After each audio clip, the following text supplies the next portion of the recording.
Cerita ini lanjut saat Yua lagi nulis jurnal, mengingat kejadian-kejadian di musim sebelumnya. Setelah itu, dia bilang kalau sekarang mereka lagi menuju ke hutan pohon. Terlihat juga kalau dia lagi naik kapal udara, dan dia nyebut kalau mereka cuma punya 2 labirin besar lagi yang harus ditaklukkan.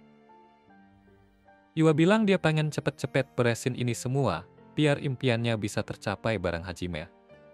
Tiba-tiba, Hajime muncul dan nanya apa yang lagi dia lakuin, dan Yue langsung sembunyiin jurnalnya, sambil malu-malu bilang kalau itu rahasia. Habis itu, kita lihat semua orang berkumpul di bagian belakang kapal udara. Hajime tanya ke Putri Lily, apakah dia mau diturunin di dekat perbatasan kekaisaran? Lily bilang iya, dan dia ngucapin terima kasih buat tumpangannya. Si suku ingat kalau Lily lagi dalam misi buat ketemu kaisar dari kekaisaran Hoelsha, dan Kaori bilang kalau suatu hari dia juga pengen banget bisa ke kekaisaran itu. Tapi Hajime kasih saran buat nggak usah, dan Lily setuju sama Hajime.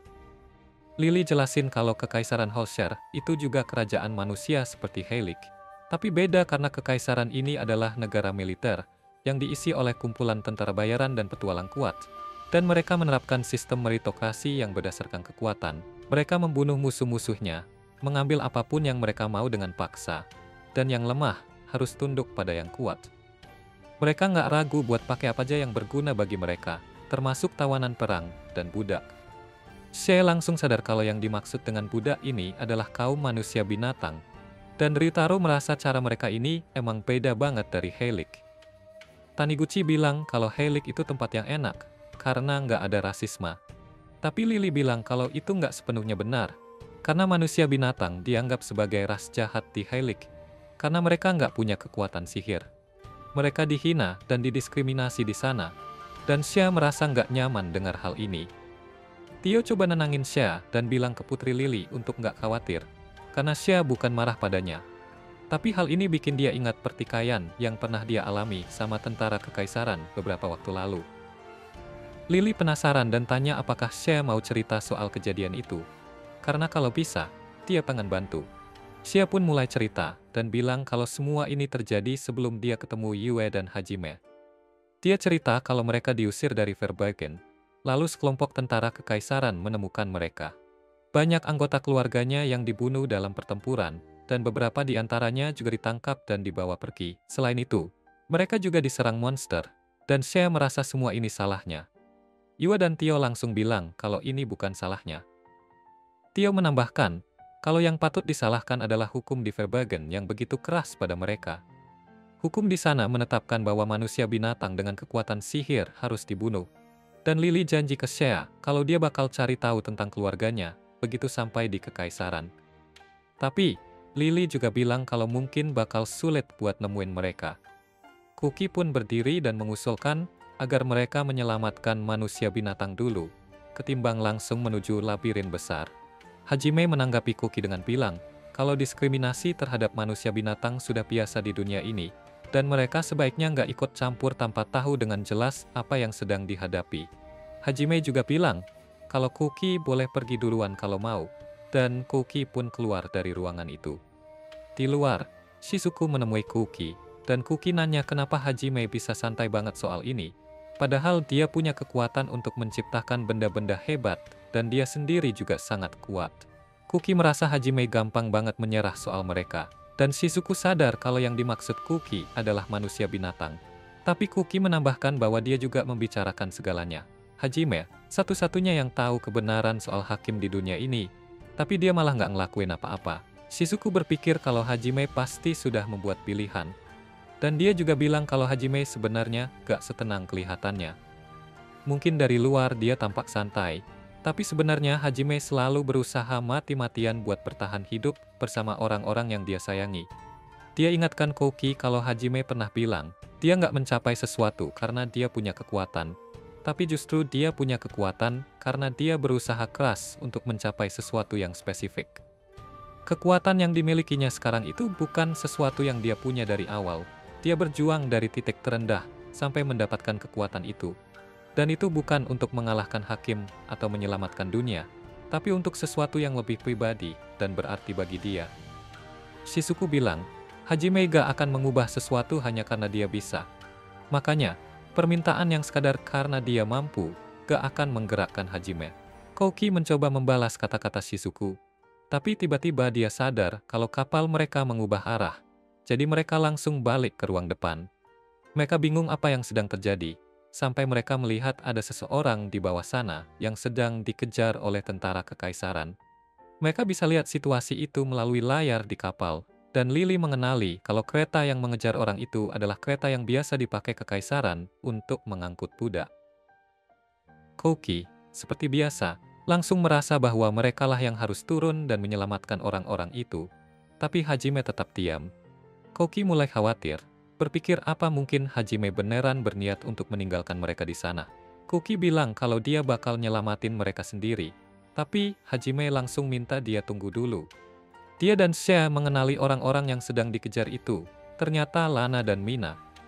Dua gadis itu akhirnya berhenti karena kelelahan, dan Kouki langsung khawatir kalau mereka bakal tertangkap. Tapi Hajime nyuruh Kouki buat tenang dulu, dan bilang kalau dua perempuan itu adalah dari suku Haulia, dan mereka sengaja memancing tentara kekaisaran ke sana.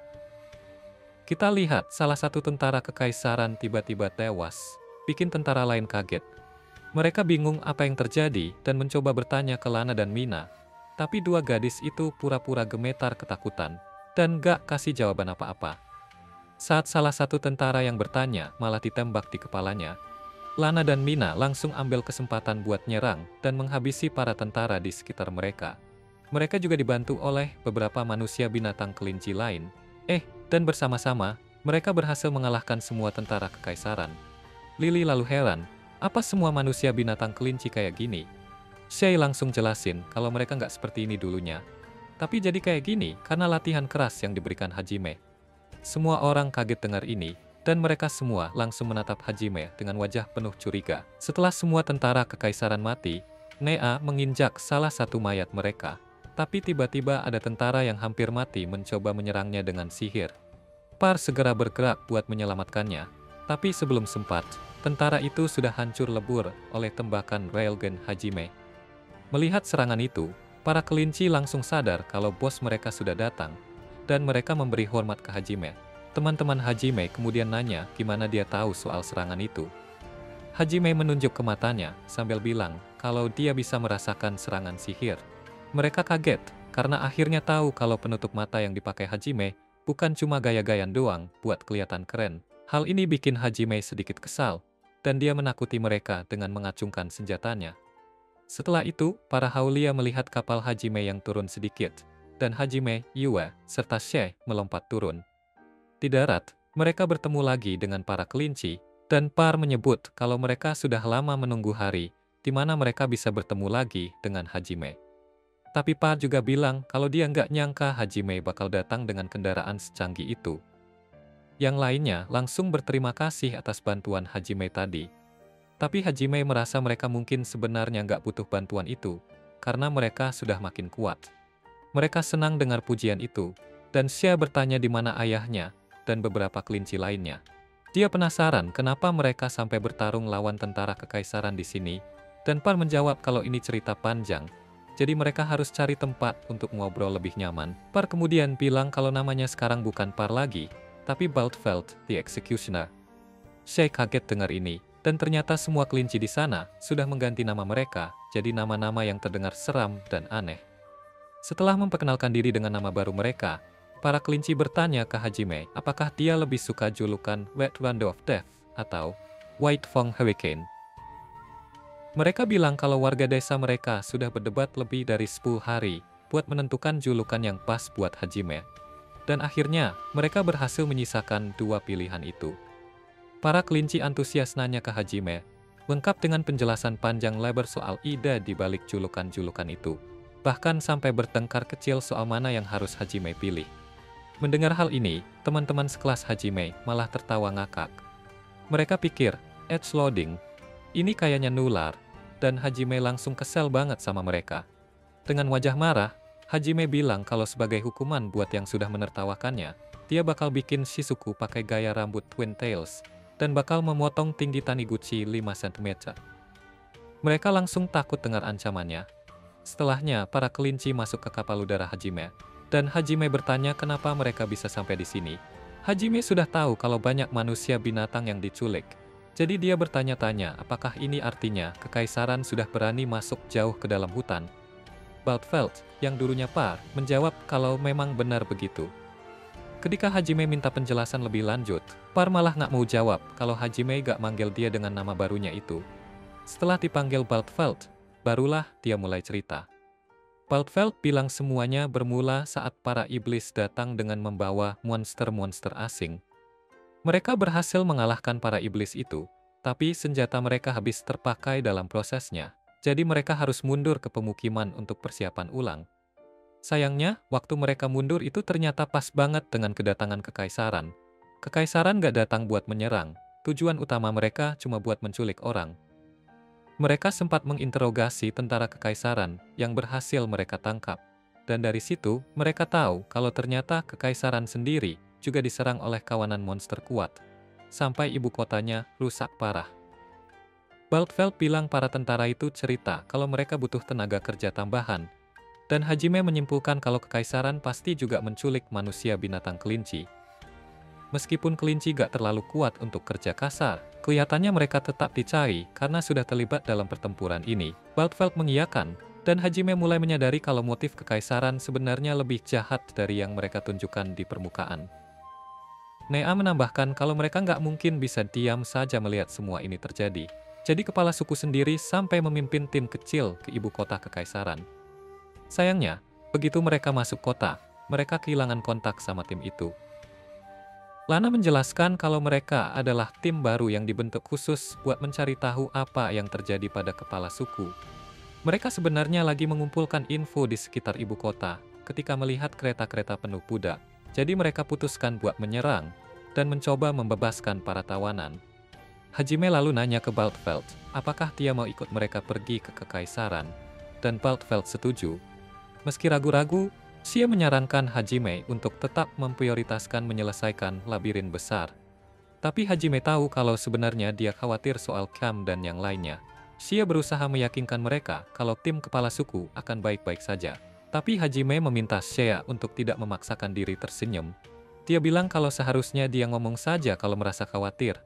Dan menyuruhnya untuk tidak malu-malu, jadi diri sendiri, seperti Shia yang selalu mengungkapkan perasaannya.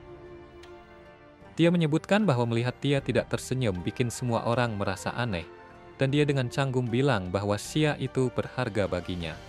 Dia menegaskan bahwa dia akan menyelamatkan orang-orangnya jika itu yang dibutuhkan untuk menghilangkan kekhawatirannya, dan meminta dia untuk berbicara dari hati. Shia kemudian mengaku bahwa dia memang khawatir tentang ayahnya dan yang lainnya. Hajime langsung bilang seharusnya dia bilang dari awal. Dia mengakui bahwa dia terkejut dengan sikapnya yang terlalu merendah, dan Shia kembali ke sifatnya yang biasanya. Sementara itu, di Kekaisaran Huelsha, kita melihat bos dari para kelinci terkurung dalam sebuah sel. Adegan lalu berpindah ke Hajime dan teman-temannya yang ada di Kekaisaran, dan Shia langsung nyeh kalau Kekaisaran ternyata sama buruknya kayak yang dia dengar. Dia bisa lihat banyak orang berwajah kasar di mana-mana, dan dia bilang kalau ini sudah wajar banget buat negara militer. Hajime lalu ngelihat beberapa bangunan yang rusak, dan dia mikir kalau ini pasti gara-gara serangan para iblis. Kuki lihat ada anak ras setengah manusia yang lagi bersih-bersih puing. Dan dia hampir dipukulin karena nggak kerja dengan benar. Tapi Kuki buru-buru teriak ke prajuritnya buat nyelamatin si anak. Hajime bikin prajurit itu jatuhin senjatanya, entah gimana caranya. Dan ini bikin prajuritnya nggak fokus dan nggak dengerin Kuki lagi. Terus Hajime bilang ke Kuki kalau dia jangan bikin mereka kena masalah. Kuki nanya, kenapa Hajime kayak nggak peduli sama nasib para Beastmen, padahal dia peduli sama Shea. Dan Hajime jawab kalau Shea itu beda. Dia spesial buat Hajime, dan ini bikin Shea jadi malu-malu. Kuki agak terima dengan berat hati, dan akhirnya mereka lanjut jalan lagi. Mereka terus tanya-tanya di ibu kota buat cari info tentang Cam dan para kelinci lain yang bareng dia. Dan mereka ketemuan lagi setelah selesai investigasi. Mereka akhirnya adain pertemuan buat ngumpulin semua info yang mereka dapat. Mereka akhirnya tahu kalau Cam dan yang lainnya ditangkap dan dibawa ke kastil. Hajime lalu bilang kalau mulai sekarang, dia bakal kumpulin info cuma berdua aja sama Yua. Dan Shea heran kenapa cuma mereka berdua aja yang pergi. Dia kepikiran kalau mereka berdua mau ngelakuin sesuatu yang nakal. dan dia bilang kalau ini bukan waktunya buat yang begituan. Dengar itu, yang lain jadi mikir macem-macem juga. Bahkan Shizuku sampai kaget kalau mereka berani ngelakuin hal-hal kayak gitu. Hajime langsung ngelurusin salah pahamnya. Dia bilang kalau mereka berdua aja karena tergantung situasinya. Mereka mungkin harus ngelakuin hal-hal yang cukup kejam, kayak menyiksa, dan yang lain belum siap buat hal semacam itu. Akhirnya mereka ngerti, dan Hajime sama Yue pergi. Adegan lalu pindah ke saat mereka ketemu lagi sama yang lain di kedai minum. Dan Xia mikir pasti mereka berdua bersenang-senang banget. Soalnya kulit Yue jadi kelihatan cerah banget. Hajime jelasin kalau itu gara-gara dia minum darahnya, dan para cewek senang denger itu. Hajime jadi mikir apa mereka nganggap dia kayak anjing lagi birahi. Dan karena ngerasa bersalah, mereka buru-buru bilang kalau enggak kok. Hajime ngerasa gak terlalu penting juga sih. Dan dia bilang ke semua orang kalau malam ini mereka bakal nyusup ke tempat yang kemungkinan besar jadi tempat ditahannya Cham dan teman-temannya. Hajime bilang kalau kali ini yang pergi cuma dia, Yue dan Shea.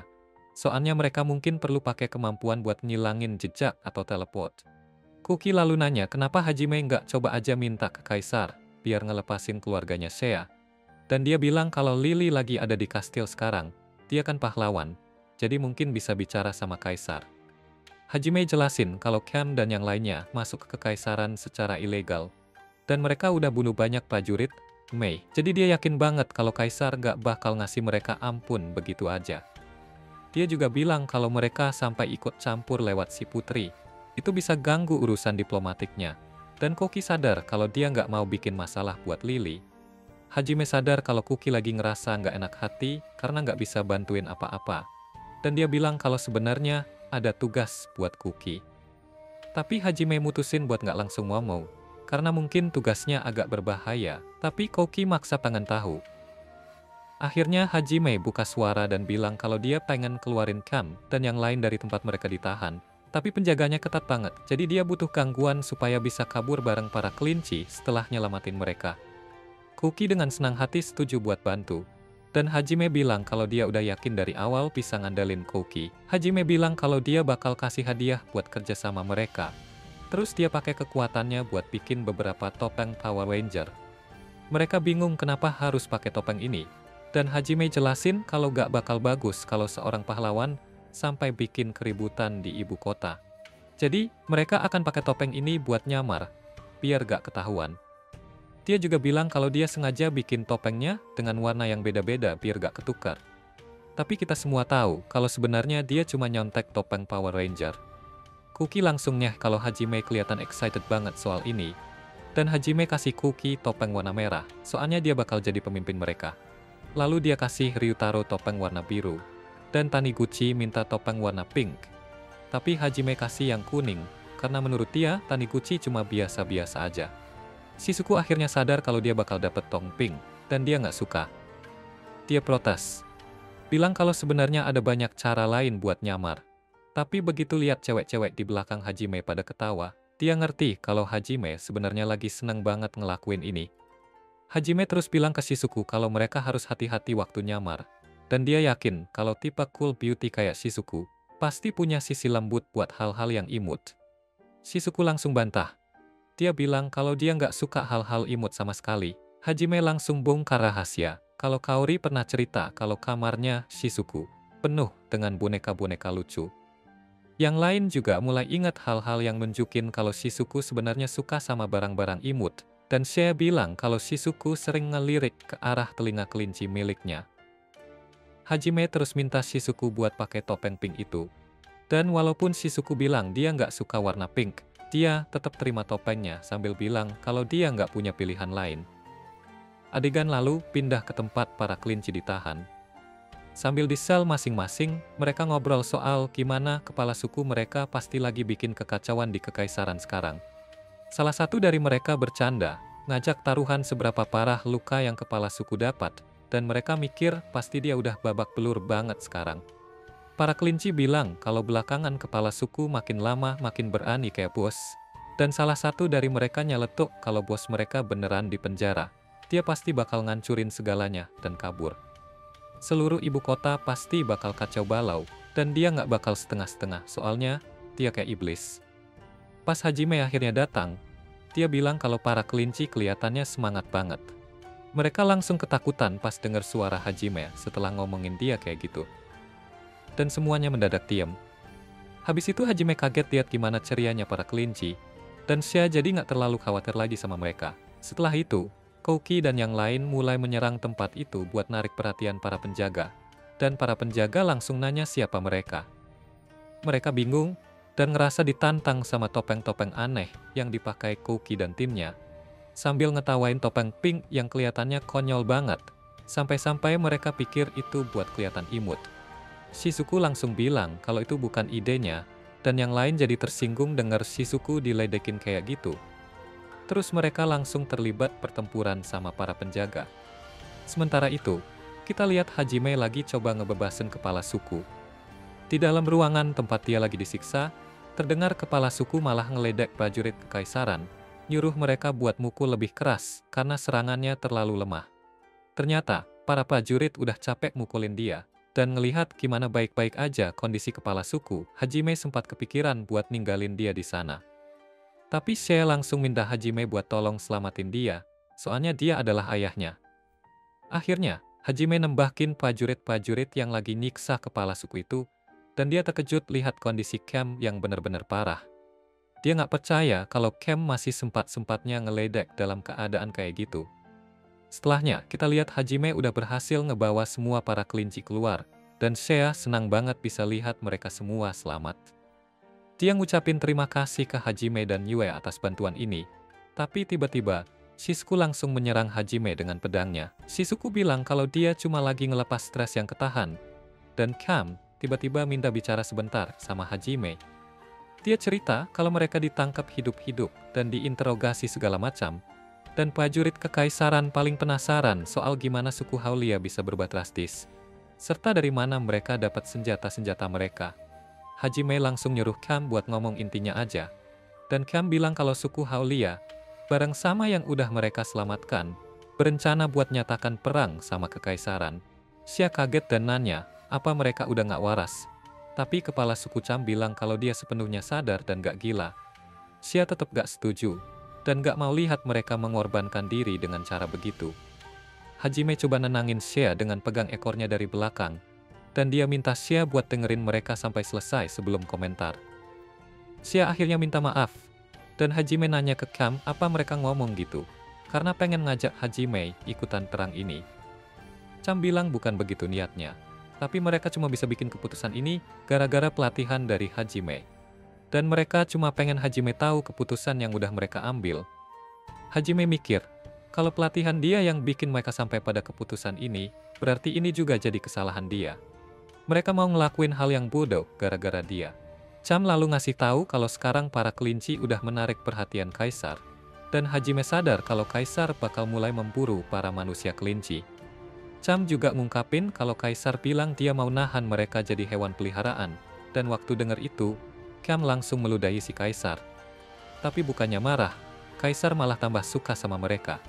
Dia bilang kalau menangkap dan melatih manusia kelinci bakalan seru. Hajime mikir kalau dengan kondisi sekarang, Kaisar bakal lancarin invasi lagi ke hutan. Cham setuju, tapi bilang kalau Verbagen belum siap untuk diserang lagi. Kalau Kaisar ngasih tawaran untuk biarin Verbagen aman, asal semua manusia kelinci diserahin ke kekaisaran, kemungkinan besar manusia setengah binatang lainnya bakal setuju. Itulah kenapa mereka nggak bisa cuma duduk diam aja. Hajime terus nanya apa mereka serius mau ngelawan seluruh kekaisaran, cuma dengan sekitar 100 orang aja. Cham paham kalau serangan frontal gak mungkin berhasil, dan dia bilang kalau manusia kelinci itu jago banget ngilangin jejak. Hajime langsung ngerti maksud mereka, pembunuhan rahasia. Tapi dia juga sadar kalau keluarga kekaisaran pasti udah siap buat yang kayak gini. Cham terus ngasih tahu kalau mereka bukan mau nyerang langsung kaisarnya, tapi bakal ngincar orang-orang di sekitarnya. Mereka mau buktiin kalau mereka itu kuat, dan kalau bisa maksa kekaisaran buat nggak ikut campur urusan mereka, itu bakal jadi yang paling bagus. Tapi Hajime bilang, bisa aja kekaisaran malah ngabisin manusia kelinci daripada nurut sama mereka, dan dia ngerasa peluang mereka nggak terlalu bagus. Cham tetap bilang kalau mereka harus coba, dan yang lain setuju. Xia sedih dengernya. Tapi Kiam nyuruh dia buat berhenti cemberut. Terus bilang kalau semua orang bangga banget sama betapa kuatnya dia sekarang. Tapi mereka lagi berjuang buat hak mereka untuk hidup. Gak peduli sekuat apapun mereka sekarang. Kalau mundur sekarang, mereka bakal balik jadi pecundang. Dia bilang mereka nggak bakal pernah bisa nerima hal itu. Dan dia minta Xia buat tetap tegak dan jangan menengok ke belakang ke arah mereka. Xia jelas gak senang denger ini. Dan Hajime juga ngeliat kalau nggak ada yang mau ninggalin manusia kelinci dalam kondisi kayak gini. Lalu Hajime bilang ke Xia kalau dia nggak akan ikut bertarung di konflik ini. Dan Xia bilang kalau dia udah tahu itu. Hajime minta dia buat jangan buru-buru ngambil kesimpulan. Terus dia bilang kalau dia bakal ikut bertarung. Tapi dia juga gak pernah bilang kalau dia gak bakal bantu. Dia bilang ke suku Haulia bahwa mereka harus menunjukkan kekuatan mereka di sini. Dan bikin para Imperial sadar kalau Haulia bukan mangsa yang gampang. Dia bilang diskriminasi terhadap Beastmen itu umum di dunia ini. Jadi kalau dia bertarung dan melindungi mereka sekarang, hal yang sama bakal terjadi lagi setelah dia pergi. Dia juga bilang kalau dia nggak akan bertarung, karena Kiam punya kemauan buat bertarung sendiri. Tapi Xia, si Sunshine Team mereka, terlihat murung, dan dia gak bisa membiarkannya begitu saja. Cham nanya, apa rencanamu? Dia jawab kalau dia gak bakal ngizinin rencana-rencana yang lemah ini, karena cuma bikin Xia nangis. Dia bilang mereka harus langsung mengarahkan pisau ke tenggorokan Kaisar, pegang rambutnya, dan seret wajahnya ke tanah. Mereka bakal tundukkan keluarga, teman dan bawahannya, sambil dia nonton, dan merebut istana supaya mereka tahu gak ada bantuan yang datang. Mereka harus bikin jelas bahwa kekaisaran runtuh semalam, dan menandainya dalam buku sejarah bahwa begitu mereka mengganggu suku Haulia, akan terjadi pembantaian yang penuh dengan pemenggalan. Semua diam. Gak ada yang berani ngomong setelah itu, dan Hajime dengan marah nanya ke suku Haulia buat merespon, dan mereka ngerti apa yang dia bilang. Dia lalu bilang, mereka harus tajamkan senjata, dan potong semua yang menghalangi jalan mereka. Mereka jadi semangat buat menjalankan rencananya. Pagi harinya, Yue cium Hajime setelah bangun tidur, dan Hajime tanya, kenapa dia tiba-tiba begitu? Yue bilang kalau dia senang banget karena kemarin Hajime lebih utamakan kebahagiaan Xia daripada misinya sendiri. Dia merasa lega kalau Hajime punya banyak hal berharga sekarang. Yue penasaran apakah Xia udah jadi spesial buat Hajime, dan Hajime bilang kalau ada banyak orang berharga buat dia. Tapi, Yue tetap satu-satunya yang spesial. Hajime kemudian ciumnya, tapi pas banget yang lain datang cari dia. Hajime berhenti karena mikir ini bakal ribet, tapi Yue belum mau berhenti, tetap lanjut cium Hajime. Kaori, Shizuku, Xia, dan yang lain lihat kejadian ini dan jadi cemburu, kepingin dapat gilirannya juga sama Hajime. Terus, adegan pindah ke Putri Lily di Istana Kekaisaran, dia ketemu sama kaisar namanya Gahard. Gahard bilang kalau dia penasaran sama cerita Lily, dan pangeran di belakangnya ketawa dengan maksud buruk. Setelah itu, Putri dan Kaisar ngobrol berdua di ruangan pribadi, dan Lily cerita semua yang terjadi di negerinya, termasuk kematian Kaisar dan Paus. Dengar itu, Gahard penasaran apakah Hajime itu sekuat yang dibilang Lily. Tapi Lily bilang kalau prinsip Hajime adalah nggak ikut campur urusan kedua belah pihak. Jadi harusnya mereka nggak usah ganggu dia. Lily kasih tahu kalau dia datang untuk minta bantuan, dan dia pengen bikin kebijakan buat kerjasama ke depannya. Gahard bilang, dia nggak keberatan kirim pasukan untuk bantu mereka. Karena kalau kerajaan ambruk juga bakal ada kerugiannya sendiri. Kayak mesti sebar pasukan ke barat juga. Tapi, dia bilang penting untuk menunjukkan penguatan hubungan antara dua negara ini. Dan kita semua tahu, ini bakal arah ke pernikahan politik. Kaisar minta pertunangan dengan putra sulungnya, Bayus. Dan Putri enggak senang soal ini. Tapi dia udah siap menghadapi kemungkinan itu. Jadi dia setuju. Kaisar lalu cerita soal serangan ke penjara kemarin, dan ada 4 pejuang bertopeng di balik serangan itu. Lily nggak tahu menahu, mikir apakah mereka itu iblis, tapi Kaisar ungkap kalau salah satu dari mereka bawa pedang mirip pedang suci. Lily sadar kalau itu pasti Koki dan teman-temannya, tapi dia pura-pura nggak tahu. Dan Kaisar bilang kalau orang-orang itu bilang sesuatu tentang memperbaiki kondisi kerja demi human, dan itu bikin bingung banget. Dia kemudian ingat kalau sang pahlawan bareng Hajime Nagumo ke hutan, dan dia cerita kalau belakangan ini juga ketemu jenis pria kelinci yang spesial. Mereka bisa bertarung setara dengan prajurit kekaisarannya, dan Lily pura-pura kaget karena pria kelinci biasanya damai. Kaisar menyebut kalau dia sempat nangkep beberapa pria kelinci itu, tapi mereka kabur pas bersamaan dengan kemunculan orang bertopeng itu. Dan Lily sadar kalau Hajime kesini tadi malam. Kaisar lalu ingat kalau Lily bilang Hajime itu cukup kuat, dan dia juga punya pria kelinci di timnya. Lily bilang memang benar, dan dia penasaran maksud dari perkataan Kaisar itu, padahal sudah jelas. Pas banget, seorang prajurit kasih tahu kalau sang putri kedatangan tamu, dan ternyata itu rombongan sang pahlawan. Lily pun terkejut dengarnya. Setelah itu, kita lihat kapten penjaga kekaisaran namanya Grit, yang setengah menyapa sang pahlawan dan rombongannya. Dan dia bilang kalau dia sudah kasih tahu sang putri soal kunjungan mereka. Grit lalu sadar kalau mereka punya wanita binatang kelinci, tapi dia anehnya nggak pakai kalung budak. Dan dia tanya apakah mereka pernah ketemu sebelumnya. Xia ingat kalau ini orang yang dulu pernah coba memburu dia dan keluarganya. Dan dia bilang kalau dia jual teman-teman Xia dengan harga lumayan, tapi mungkin Xia bisa lebih mahal dari mereka. Xia ngeliatin dia dengan jijik, dan dia nggak suka. Nanya apakah Xia pikir dia bakal baik-baik aja cuma karena datang ke sini sama pahlawan. Xia masih tetap berani, dan Grit minta ke pahlawan kalau dia bisa kasih Xia ke dia, dan mereka bisa kasih wanita binatang kelinci lain sebagai gantinya. Sebelum Kuki bisa bicara, Hajime tiba-tiba nyuruh kapten kasar itu bawa mereka ke dalam, bilang mereka nggak ada waktu ngurusin dia. Hajime ngelotok tajam menyuruhnya sadar diri, dan ketakutan, Grit akhirnya bawa mereka masuk. Adegan pindah ke mereka ngobrol sama Lily, dan dia nanya kenapa Hajime harus datang ke sini setelah bikin kehebohan tadi malam. Hajime pura-pura nggak tahu apa-apa bareng Yua, dan dia bilang kalau dia tahu Hajime yang atur semuanya di sini. Hajime nggak jawab, dan Lily jadi kesal. Jadi Hajime bilang kalau mereka punya urusan sendiri. Dia lalu kasih tahu kalau Kaisar Gahar ingin bertemu sama dia, dan dia minta setidaknya Hajime kasih tahu sedikit aja, biar cerita mereka bisa cocok. Hajime tetap nggak jawab, dan dia makin kesal. Jadi akhirnya dia bilang setuju. Hajime bilang ke Lily kalau dia bakal tahu nanti malam, dan dia bilang kalau sebenarnya dia cuma mampir sebentar sebelum pergi lagi. Lily nanya apakah Hajime berencana bikin heboh lagi pakai topeng-topeng itu. Sadar kalau dia yang bikin orang lain pakai barang konyol itu, tapi Hajime cuma bilang jangan marah-marah, nanti bisa botak. Lily lalu tanya apakah Hajime yang ada di balik kaburnya para tahanan semalam, tapi dia nggak jawab langsung. Dan Lily yakin kalau yang ditangkap itu mungkin suku Xia, jadi pasti Hajime mau nyelamatin mereka. Dan dia nanya kenapa Hajime datang ke sini sekarang, bukannya langsung pergi. Hajime masih aja ngelas, dan tiba-tiba ada prajurit datang kasih tahu kalau Kaisar memanggil mereka. Adegan berpindah ke mereka yang lagi audansi sama Kaisar, dan Hajime dengan sopan menyapa Kaisar.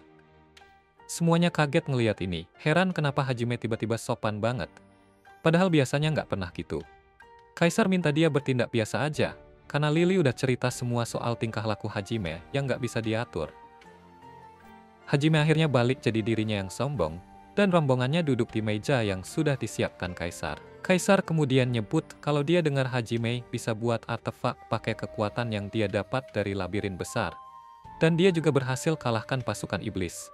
Bahkan bisa menyelesaikan perjalanan sebulan cuma dalam 2 hari. Dia penasaran apakah Hajime benar punya artefak sekuat itu, dan Hajime bilang memang benar. Lalu Raja tanya apakah Hajime nggak berencana berbagi artefak itu dengan kerajaan dan kekaisaran. Hajime bilang enggak, dan Gahar tanya, apakah dia pikir bisa gitu aja, tanpa konsekuensi. Hajime bilang dia nggak butuh izin dari siapapun, dan kita lihat kalau prajurit di sekitar ruangan siap menyerang dia. Tapi bukannya nyuruh menyerang, Kaisar malah ketawa, sadar kalau Hajime udah bisa lihat rencananya. Dia bilang kalau Hajime emang monster beneran, dan dia bakal hancurkan semua orang kalau saat ini bertarung dengannya.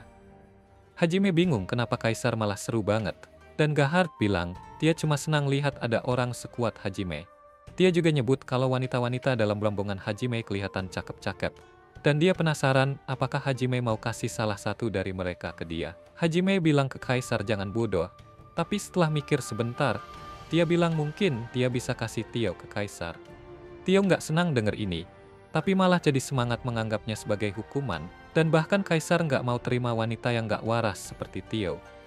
Dia bilang lebih tertarik sama Xia, karena sikapnya mengingatkan dia sama mainan yang baru-baru ini dia tangkap. Dan Hajime mikir nggak sepantasnya mereka disebut mainan. Kaisar tanya apakah Hajime mau lihat mereka. Soalnya dia masih punya beberapa, tapi mereka cuma wanita dan anak-anak. Hajime nggak tertarik, dan Kaisar sebut kalau mereka punya pedang bagus dan senjata lainnya. Curiga Hajime yang kasih senjata itu ke mereka. Tapi Hajime bilang, dia nggak tertarik sama pedang, karena memang nggak pernah pakai. Kaisar lalu bilang, kalau ada beberapa yang kabur tadi malam, dan mereka sangat lihai. Terus dia nanya Hajime apakah dia tahu artefak yang bisa kayak gitu. Tapi Hajime dengan tegas bilang, enggak tahu. Gahard kemudian tanya kenapa Hajime datang ke Kaisaran, dan Hajime bilang dia cuma pengen cari jalan pulang ke dunia aslinya. Dan dia akan mendukung Kekaisaran begitu dia kembali. Kaisar pikir Hajime memang benar-benar merepotkan seperti yang dia dengar. Lalu ada prajurit yang melaporkan sesuatu padanya, dan dia bersiap untuk pergi. Sebelum pergi, dia bilang bakal ada pesta sambutan buat Lily malam ini, dan mereka sebaiknya ikut. Karena sekaligus akan jadi pesta pertunangan Lily dengan putranya. Setelah dia pergi, Kouki tanya ke Lily maksud dari semua ini. Dan Lily bilang ini perlu untuk memperkuat hubungan mereka dengan Kekaisaran. Shizuku tanya apakah Lily sudah siap untuk ini. Dan Lily bilang kalau pria itu sudah jadi tunangannya secara de facto. Dan malam ini mereka cuma akan meresmikan hubungan itu. Kouki tanya apakah Lily mencintai pria itu. Tapi dia bilang ini bukan masalah cinta, melainkan pernikahan demi keuntungan untuk menghubungkan dua negara. Kouki nggak ngerti gimana Lily bisa sekalem itu. Dan Lily bilang ini normal buat seseorang dari keluarga kerajaan. Hajime coba pergi bersama rombongannya, sementara Kouki masih berdebat. Dan Kouki tanya apakah Hajime nggak merasa kasihan padanya. Tapi Hajime dengan dingin bilang, ini masalah politik dalam bentuk pernikahan. Dan seharusnya perasaan amatir nggak perlu dimasukkan ke dalamnya. Hajime bilang kalau dia punya hal yang lebih penting untuk dilakukan. Dan Kouki nggak setuju sama dia, tapi juga nggak bisa menghentikannya. Shizuka lalu minta Kouki tenang, dan yang lain bilang kalau mereka akan ada pesta malam ini, jadi sebaiknya mereka siap-siap. Meskipun mereka sebenarnya tidak terlalu bersemangat. Hal ini membuat Lily khawatir akan apa yang bakal terjadi, dan kemudian adegan berpindah ke beberapa pelayan yang membantu Lily bersiap untuk pesta. Saat dia selesai, dia teringat bagaimana dia meninggalkan kerajaan di tangan saudaranya, Lundel. Lalu Bayus masuk ke dalam ruangan. Lily nggak senang Bayus masuk tanpa mengetuk. Dan dia bilang agar Lily jangan bersikap begitu, karena dia bakal jadi istrinya segera. Dia minta pelayan-pelayan keluar, dan karena melihat Bayus ingin privasi, Lily juga menyuruh pengawalnya pergi. Saat mereka sudah pergi, Bayus mencoba menyerang Lily, dan dia berusaha menghentikannya. Tapi Bayus memaksa dirinya pada Lily, bilang kalau Lily bisa teriak kalau mau, tapi bahkan jika pengawalnya masuk ke ruangan ini, tetap tidak akan ada yang bisa dilakukan. Mereka tidak akan bisa berbuat apa-apa padanya, karena dia adalah putra mahkota kekaisaran. Lily bertanya kenapa dia melakukan ini, dan dia bilang kalau membuat seseorang yang menentangnya berlutut di depannya adalah hobi favoritnya. Lalu dia merobek pakaian Lily. Saat dia mencoba menciumnya, Lily berharap ada yang datang menyelamatkannya, dan tiba-tiba seekor laba-laba mekanik menyengat pangeran di lehernya, membuatnya pingsan. Lily melihat laba-laba itu pergi, dan menyadari bahwa itu mekanik. Dia tahu kalau ini pasti ulah Hajime, dan dia berterima kasih padanya. Adegan lalu pindah ke Hajime, dan yang lainnya menuju ke pesta, dan dia bertanya ke semua orang bagaimana persiapannya. Dia diberitahu kalau semuanya berjalan sesuai rencana, dan Tio pikir bagus sekali mereka mengadakan pesta malam ini, karena ini akan memudahkan mereka bergerak. She khawatir apakah ini akan berakhir baik atau tidak. Tapi Yua dan yang lainnya meyakinkannya, dan Haulia mulai bergerak. Lalu kita lihat beberapa prajurit keliling ibu kota. Mereka nggak suka kerja lembur malam-malam. Mikir bakal lebih seru kalau sekarang bisa hang out sama cewek kelinci. Terus salah satu dari mereka ngerasa ada sesuatu di dekatnya. Dia coba ngecek, tapi ternyata nggak ada apa-apa. Dia mau ngasih tahu ke penjaga lain yang bersamanya tentang ini. Tapi dia sadar temannya udah nggak ada. Dan nggak lama kemudian, penjaga itu dibunuh sama Khan. Lalu, Haulia mulai menghabisi setiap penjaga yang mereka temui di area itu. Dan mereka super diam-diam, nyembunyiin badan para penjaga yang sudah mereka kalahkan. Mereka kemudian pakai laba-laba buat kasih tahu Hajime dan yang lainnya kalau mereka sudah mengamankan titik C. Dan sekarang akan menyusup ke istana. Sehabis itu, kita lihat Hajime dan yang lainnya di pesta. Dan Hajime diberitahu kalau gas tidur sudah disebar ke semua barak. Beberapa waktu kemudian, Hajime dapat info kalau anggota keluarga kerajaan udah ditangkap.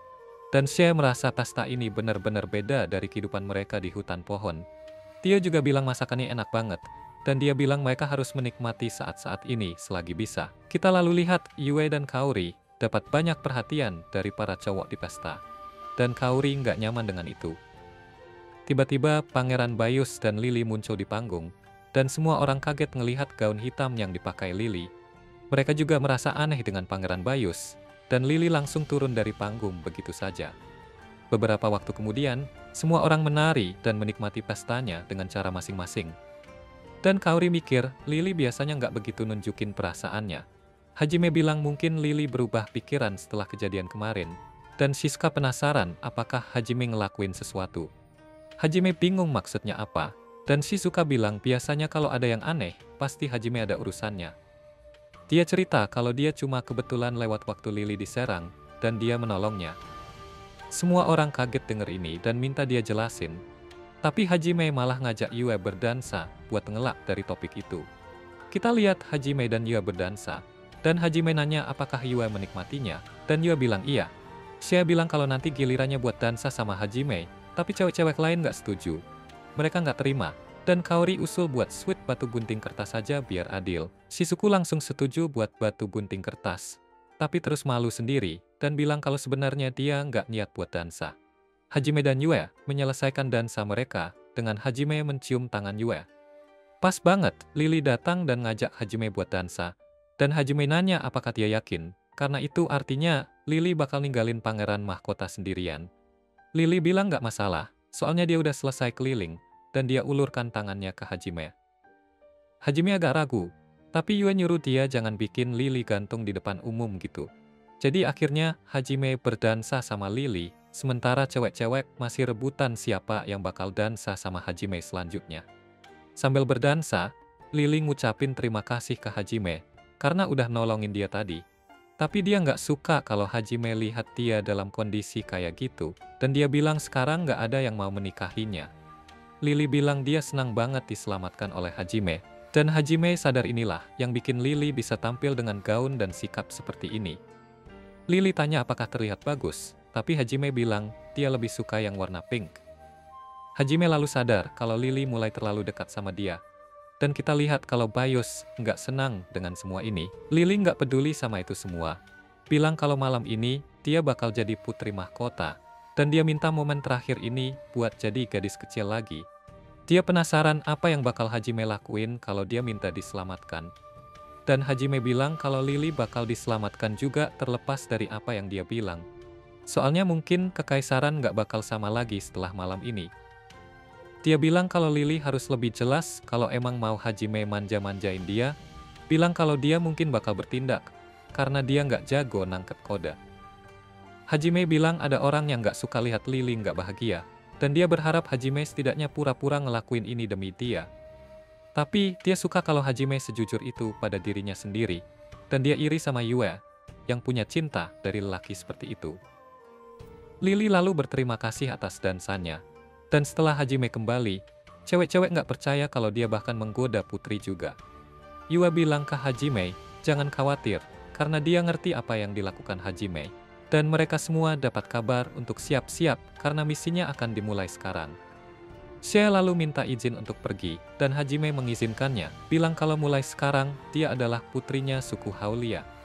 Setelah itu, Kaisar naik ke panggung, mengucapkan terima kasih ke semua orang yang hadir di pesta ini, dan bilang kalau ada banyak kejutan yang menunggu mereka, dan dia akan menjadikan acara ini seru untuk semua orang. Haulia mulai melaksanakan misi, mengucapkan terima kasih kepada Hajime karena telah memandu mereka ke medan pertempuran ini, dan tiba-tiba lampu di ruang pesta padam. Semua orang bingung apa yang terjadi, dan Gahard meminta semua orang untuk tenang dan menggunakan sihir cahaya. Tapi tiba-tiba dia diserang panah. Meski begitu, dia berhasil menangkis semuanya pakai pedangnya, menunjukkan kalau dia petarung yang lebih hebat dari yang kita kira. Pas banget, para prajurit di sekitarnya dibunuh oleh Haulia, dan mereka mencoba mendapatkan penglihatan, tapi nggak bisa. Akhirnya Kaisar pakai sihir api buat menerangi ruangan, dan dia memerintahkan para prajuritnya untuk mulai serangan balasan. Dia gunakan sihir angin buat menghalau panah-panah yang datang padanya. Dan dia meluncurkan bola api ke arah para pemanah. Saat itu juga, Cam muncul untuk menghadapi Kaisar, dan mereka bertukar banyak serangan, dan mereka seimbang.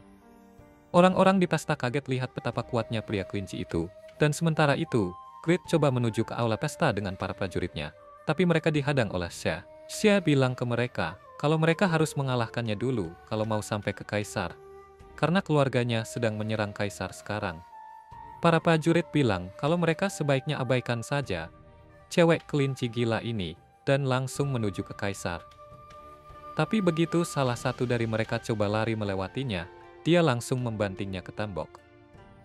Xia lalu memperkenalkan dirinya dengan benar, terutama karena Grid dan orang-orangnya yang menyerangnya, dan dia bilang kalau dia adalah monster yang pernah mereka serang di masa lalu. Grid gak suka Xia punya kepercayaan diri sebanyak itu, dan dia menyerang bersama prajuritnya. Tanpa basa-basi, Xia menghajar para prajurit dengan palunya, dan meskipun dia dikepung, mereka tetap nggak berdaya melawannya. Mereka coba menyerangnya dari jarak jauh, tapi dia menembakkan sinar dari palunya untuk mengatasi mereka. Dan Grid nggak percaya kalau wanita kelinci yang liar bisa sekuat itu. Dia mencoba menyerangnya sendiri, tapi Xia memukul perutnya. Dia pun jadi berdarah dan minta bantuan, dan Xia melemparkannya keluar bangunan, sambil berpikir kalau dengan ini, dia sudah sedikit membalaskan dendam klannya. Kemudian kita lihat Cam yang mulai kelelahan karena pertarungannya dengan Kaisar, sementara Kaisar masih berdiri kuat.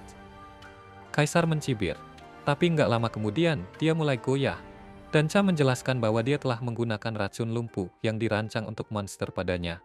Gahard kemudian terkena panah dan jatuh ke tanah. Sihir apinya juga menghilang, dan Cam memberikan penawar kepadanya.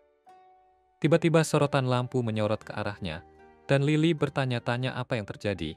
Hajime bilang ke dia untuk tenang, karena ini adalah puncaknya. Cam bertanya ke Gahard, apakah dia mengerti kenapa dia masih hidup. Gahard tahu pasti ada tuntutan yang ingin disampaikan, dan dia meminta mereka untuk mengungkapkannya. Cam merasa Gahard belum sepenuhnya mengerti situasinya, jadi para kelinci membunuh salah satu prajuritnya untuk memperjelas maksud mereka. Cam lalu meminta Gahard untuk merasakan artinya merendahkan diri seperti ini. Dan dia bilang kalau nyawa semua orang di tempat ini tergantung pada keputusan Gahard. Dia memasangkan kalung sumpah ke Gahard, dan menjelaskan kalau ini adalah kalung yang memaksanya untuk mematuhi sumpah yang dibuatnya seumur hidup. Dia menyatakan bahwa dia dan semua yang terhubung dengannya melalui jiwanya harus memakai ini seumur hidup mereka, dan kalau melanggar sumpah, mereka akan mati. Cam menyebutkan kalau dia ingin Gahard membuat 4 sumpah, dan yang pertama adalah untuk membebaskan semua budak pria kelinci, yang kedua adalah kesepakatan non-agresi dan non-intervensi dengan hutan pohon, dan yang ketiga adalah pelarangan perbudakan dan penganiayaan terhadap semua pria kelinci. Yang keempat adalah agar dia menulis ini sebagai undang-undang dan mematuhinya. Cam bertanya ke Kaisar apakah dia mengerti, menyuruhnya bersumpah untuk melakukan ini sebagai perwakilan dari seluruh Holshire, dan ini akan mengaktifkan kalung tersebut.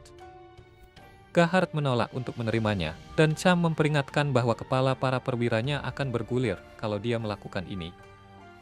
Ini akan menjadi rantai pembunuhan yang tidak ada habisnya, dan Gahard mengatakan bahwa ini akan memicu perang, menolak untuk membuat sumpah apapun. Cam bilang kalau itu bukan jawaban yang tepat, dan Pangeran Mahkota dieksekusi oleh Haulia atas perintahnya. Gahard bilang dia tidak akan membuat sumpah apapun, bahkan jika mereka membunuh seluruh keluarganya. Dan begitu mereka melakukannya, kekaisaran yang marah akan menghancurkan mereka. Cam lalu memerintahkan seseorang yang disebut Alpha untuk melanjutkan rencana, dan sebuah ledakan terjadi di dekat mereka. Gahard bingung apa itu, dan Cam menjelaskan bahwa seorang budak akan membunuhnya. Barak Tuan Budak baru saja dihancurkan. Dia menyebutkan bahwa setidaknya beberapa ratus tentara tewas di sana, dan itu semua salah Gahard. Cam lalu memerintahkan ledakan lain, dan dia bilang kali ini yang diledakkan adalah fasilitas militer. Memastikan Gahard supaya nggak khawatir karena mereka nggak berniat merugikan warga sipil. Dia minta Gahard untuk memilih target berikutnya, tapi Gahard nggak menjawab. Jadi dia meledakkan tempat lain secara acak. Kemudian dia bilang ke Kaisar kalau dia akan terus menghancurkan seluruh ibu kota jika Gahard tidak setuju dengan tuntutannya. Dan dia memerintahkan anak buahnya untuk ledakan lain, tapi Gahard menghentikannya. mengatakan bahwa dia akan setuju dengan tuntutannya. Cham menyuruhnya untuk membuat sumpah, dan Gahat bilang ke semua orang kalau kali ini dia kalah.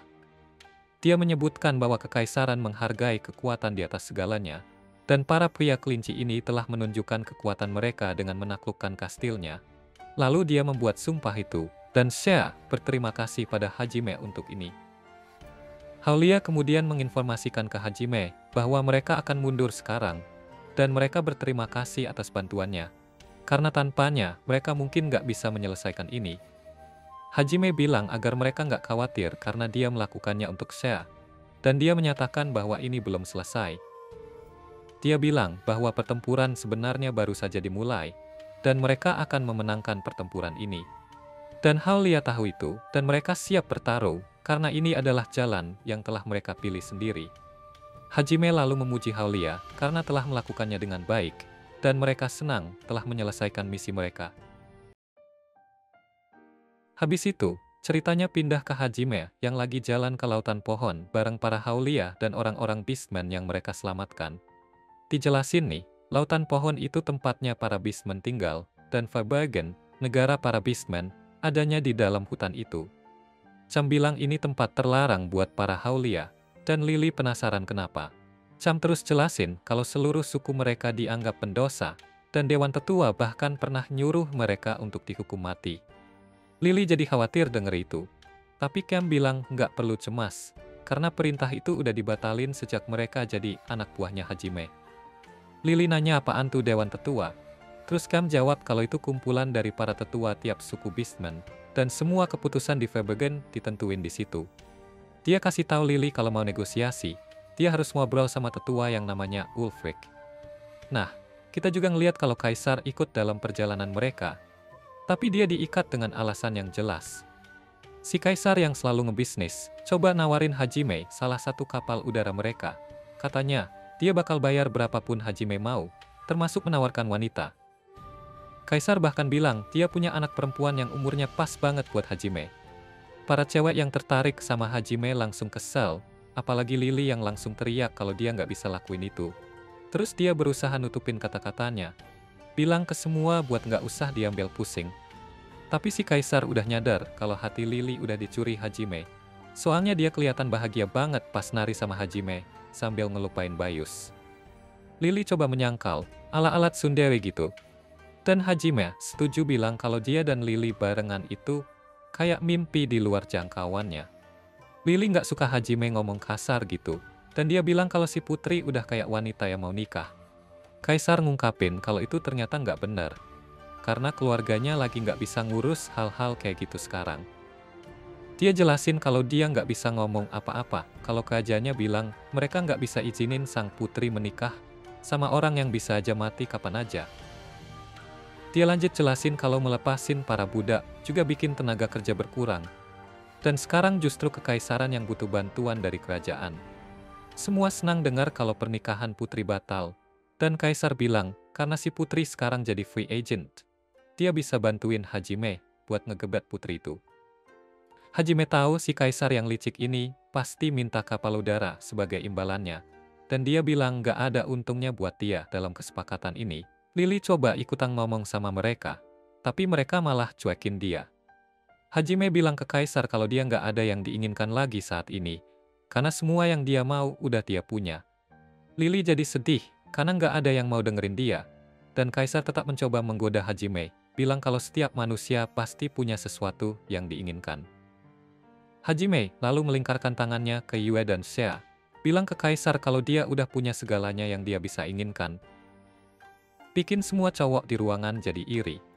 Mereka terus masuk ke dalam hutan, dan sadar kalau sebagian besar hutan udah terbakar, gara-gara perintah Kaisar. Kaisar minta maaf, meskipun kelihatan gak tulus, dan malamnya mereka cari tempat buat mendarat.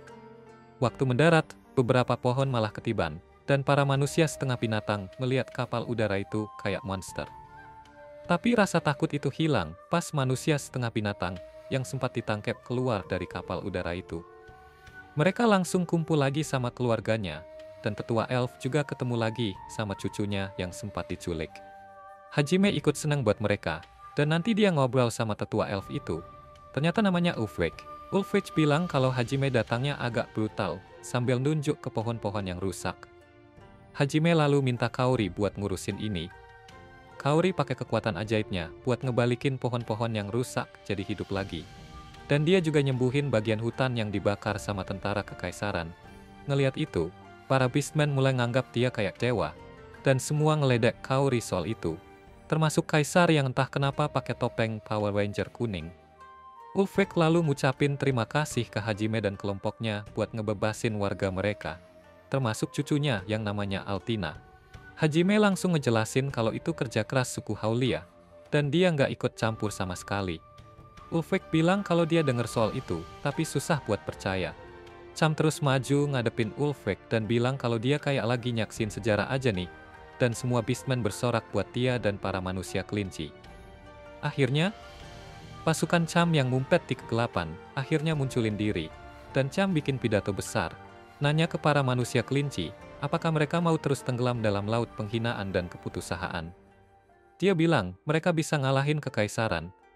Tapi kedamaian yang ada sekarang cuma sementara, dan bakal terancam lagi nanti. Dia nanya ke mereka, apa mereka mau balik ke kehidupan yang sama kayak kemarin, kalau itu beneran terjadi lagi, dan dia bilang, walaupun mereka berhasil lolos dari perbudakan kali ini, belum tentu mereka beruntung lagi di kesempatan berikutnya. Dia bilang, kalau mereka mau lindungi orang-orang di sebelah mereka, mereka harus berani berjuang, dan dia ngajak mereka buat bangkit. Bilang kalau manusia kelinci bukanlah yang terlemah, dan mereka punya potensi buat jadi lebih kuat, hanya dengan memutuskan untuk melakukannya. Dia kasih tahu ke semuanya kalau suku Haulia adalah buktinya, dan ngajakin semua orang untuk belajar bertarung dari mereka.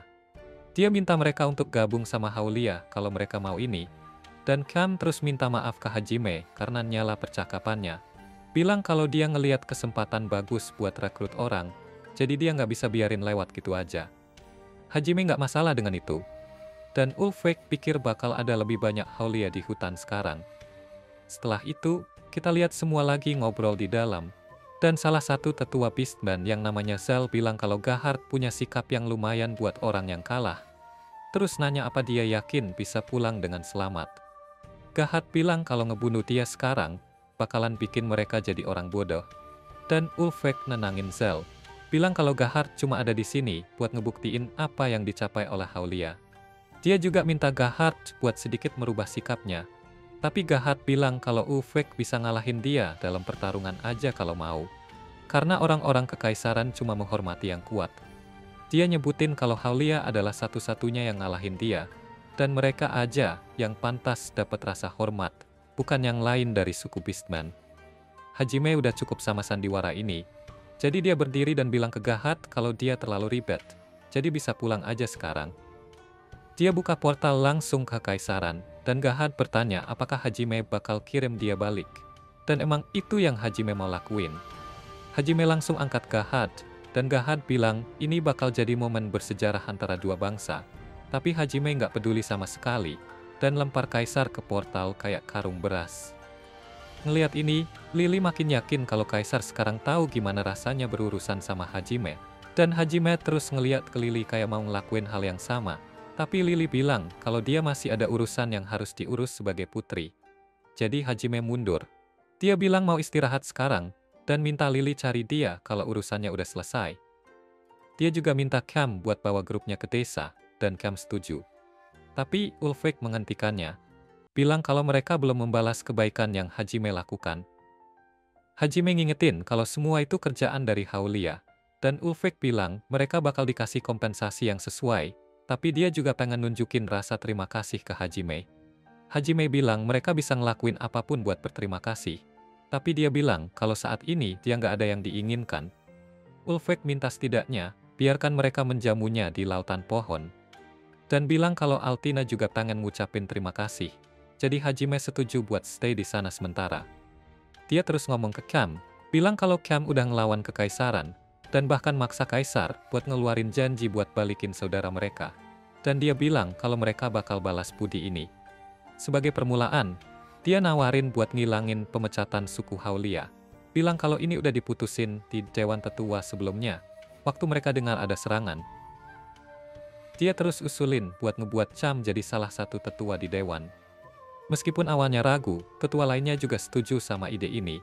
Ulfek terus nanya Cam apakah dia mau terima posisi ini, tapi Cam menolak. Ulfek penasaran kenapa, dan Cam menjelaskan kalau dia salah paham. Cham lanjut ngomong kalau apa yang mereka lakukan bukan untuk nyelamatin semua Beastmen. Itu cuma tujuan sampingan aja. Dia bilang kalau Haulia bukanlah sekutu mereka, dan kalau mereka atau bos mereka diganggu, mereka bakal langsung balas. Sel nggak percaya kalau Cam ngancam saudara sendiri. Tapi Cam cuma minta mereka ingat kalau mereka berjuang buat masa depan manusia kelinci. Ceritanya terus pindah ke Hajime yang lagi istirahat di pangkuan Yue di rumah tamu. Sambil mikir kenapa Xia lama banget. Yue bilang kalau Xia bilang mau ketemu keluarganya, dan Hajime penasaran apakah Haulia lagi ngerayain. Cham datang minta maaf karena datang malam-malam, dan ngajak Hajime ikut sama dia. Hajime setuju, dan Kaori serta Tio mau ikut, tapi Yue ngerti situasinya dan nahan mereka berdua. Setelah itu, kita lihat Hajime ketemu Xia sendirian di depan pohon raksasa. Dan Xia sadar mungkin ini ulah ayahnya. Hajime bilang kalau memang benar itu kerjaan ayahnya. Dan Xia kaget kalau Hajime bisa ngerti situasi sampai bisa ninggalin mereka berdua sendirian. Hajime terus nanya apakah ini makam ibunya. Dan Xia bilang iya. Dia bilang kalau dia pengen jadi pahlawan, dan seseorang yang bisa lindungi keluarganya dan orang-orang yang dia sayangi. Xia cerita kalau ibunya juga sama kayak dia, punya mata dan hati yang selalu bersemangat. Hajime pikir-pikir, mungkin ini alasannya kenapa Xia jadi begitu. Xia ingat semua yang diajarin ibunya ternyata benar selama ini. Dia ingat ibunya pernah bilang kalau dunia bisa jadi tempat yang keras, tapi kadang bisa lembut juga. Dan dia kasih tahu ibunya kalau dia udah nemuin orang yang berharga buat dia. Xia ngenalin Hajime ke ibunya, dan bilang kalau dia dan sukunya akhirnya jadi pahlawan. Hajime terus ngucapin terima kasih ke ibu Xia, karena udah ngelahirin Xia ke dunia ini. Dan dia bilang kalau Xia udah bikin perjalanan mereka jadi lebih ceria dan menyenangkan. Dia bilang ke Xia kalau dia sebenarnya bisa aja jalan sendirian, dan tetap hadapin semua rintangan. Tapi perjalanannya nggak bakal seseru ini. Xia jadi terharu dan ngucapin terima kasih ke Hajime buat semua yang udah dilakukan buat dia. Dia mikir apa ada yang bisa dia lakuin buat balas kebaikan Hajime. Hajime bilang kalau kata-kata Xia udah cukup, tapi Xia pengen ngucapin makasih dengan cara yang lebih nyata. Dia mendekat ke Hajime, menawarkan tubuhnya, tapi sebagai pria sejati, Hajime nggak tertarik. Dia cuma minta Xia buat terus tersenyum seperti biasanya. Xia lalu minta Hajime untuk ngikutin dia, dan mereka berdua naik ke atas pohon. Xia cerita kalau mereka menguburkan ibunya di sini karena ini tempat favorit ibunya. Hajime menatap Xia, bikin dia agak canggung. Terus, Hajime nanya kalau Xia bisa melakukan sebuah permohonan untuknya, dan bertanya apakah bisa tidur di pangkuannya. Xia mengizinkannya, dan saat Hajime tidur, Xia nanya kapan Hajime bakal jatuh cinta padanya. Hajime bilang agar Xia menyerah, tapi Xia menolak, dan mereka menghabiskan malam seperti itu. Keesokan harinya, kita lihat Kaori lagi bertarung melawan beberapa monster, dan Hajime berpikir kalau dia udah makin jago. Yue ngomentarin kalau Kaori udah hampir menyusulnya, tapi Kaori bilang kalau dia masih jauh dari itu. Namun, Shizuku bilang kalau Kaori udah melampaui batas biasa. Kaori penasaran di mana posisi Hajime dan yang lainnya, dan Koki serta yang lain berpikir kalau mereka semua bisa jadi lebih kuat setelah mendapatkan sihir kuno dari labirin. Mereka semua bersemangat, penasaran jenis sihir kuno apa yang akan mereka pelajari, dan kemudian mereka menuju labirin di lautan pohon.